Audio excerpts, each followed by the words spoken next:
ഇന്ന് അഖില് ജോലി കഴിഞ്ഞിട്ട് വരുമ്പോൾ ഈ ഒരു പെട്ടിയും കൂടി ഉണ്ടായിരുന്നു കേട്ടോ. അപ്പോൾ അതെന്താണെന്ന് ചോദിച്ചപ്പോൾ ഭയങ്കര വലിയ സംഭവമാണെന്ന് എന്നോട് പറഞ്ഞു. അപ്പോൾ അതെന്താണെന്ന് അറിയാനുള്ള ഒരു ക്യൂരിയോസിറ്റിയിൽ ഞാൻ അങ്ങനെ നോക്കിയിരിക്കുമ്പോൾ എന്നൊന്ന് പേടിയാട്ടി ഗസ് ഠോ എന്നൊക്കെ പറഞ്ഞിട്ട് അപ്പോൾ ഞാൻ ഒന്ന് ഞെട്ടി ചെറുതായിട്ട്.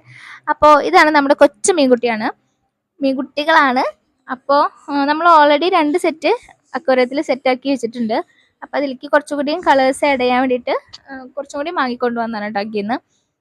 അപ്പോൾ നമ്മൾ ആ ഒരു കിറ്റോടൊക്കെ തന്നെ ആ ഒരു അക്വേറിയത്തിൽ കറക്കി വെക്കുക ചെയ്തത്. കാരണം ആ ഒരു വെള്ളത്തിനോടും ആ ഒരു അറ്റ്മോസ്ഫിയറിനോടും ഒന്ന് ഇണങ്ങാൻ വേണ്ടിയിട്ട്. അപ്പോൾ അതിനുള്ള സമയം നമ്മൾ അവർക്ക് കൊടുത്തു. ആ ടൈമിന് ശേഷം നമ്മൾ വീണ്ടും അതിൻ്റെ പുറത്തേക്ക് എടുത്തിട്ട് അതിൽ 3/4 ഭാഗം വെള്ളം നമ്മൾ റിമൂവ് ചെയ്തിട്ട് ബാക്കി ആ കുറച്ച് വെള്ളത്തോടെ തന്നെ നമ്മൾ ആ കുഞ്ഞുങ്ങളെ അതിലേക്ക് ഇറക്കി വിടുക ചെയ്തത്, അക്വേറിയത്തിലേക്ക് ഇറക്കി വിടുക ചെയ്തത്. അങ്ങനെ കുറച്ച് നേരം എന്താ പറയുക ആ ഒരു സെറ്റായിട്ട് നമ്മൾ പെട്ടെന്ന് സ്ഥലം മാറുമ്പോൾ എങ്ങാനും ബുദ്ധിമുട്ടുണ്ടാവുമോ എന്നുള്ളൊരു തോന്നലുണ്ടായിരുന്നു. പക്ഷേ ഒരു കുഴപ്പമുണ്ടായിരുന്നില്ല. അവർ ഭയങ്കര സെറ്റായി, പ്രശ്നമൊന്നും ഉണ്ടായിരുന്നില്ല.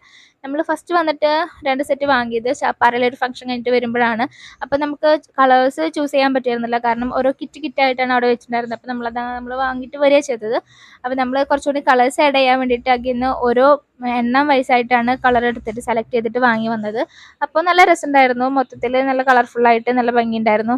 അപ്പോൾ നിങ്ങൾക്ക് ഇഷ്ടമായി എന്ന് വിചാരിക്കണോ? എങ്ങനെയുണ്ടെന്ന് കമൻറ്റ് പറയട്ടോ guys. Okay bye, tata, see U.